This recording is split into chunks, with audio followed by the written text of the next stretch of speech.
0, després d'algunes jornades amb empats i perdent partits a l'últim minut, va guanyar 2-0 davant del Vic. Ens n'anem aquí al cantó, al municipal de Sant Ponç, el Girona B, que rebia a un equip, la veritat, un dels potents de la categoria. El Vic és un equip que juga molt i molt bé al futbol, a part que comunicativament s'ha de dir que són una bèstia, s'ha de dir que gestionen... Jo estic molt content. Estem tots molt contents amb la gestió del Vic, de veritat, i felicitem el club per la seva política de comunicació, perquè és excel·lent.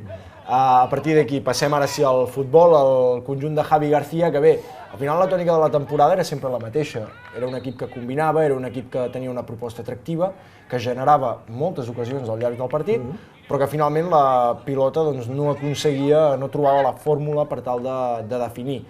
Doncs bé, en aquest partit va ser una mica al revés, d'aquesta forma sí que es pot guanyar.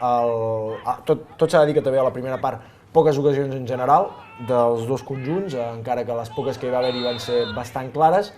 I bé, doncs, al final, victòria del Girona B amb gols de la segona part, sobretot al començament Barri, que va aconseguir el 53 el primer gol gironí, encarrilava la victòria.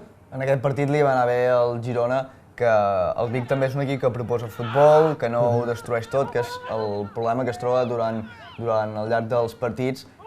Aquí arribava al minut 89 el gol de Ronald. De Ronald, el 2-0 definitiu que tancava el partit. S'ha de dir també que molt i molt tard hi va donar aquest xic d'emoció fins al final.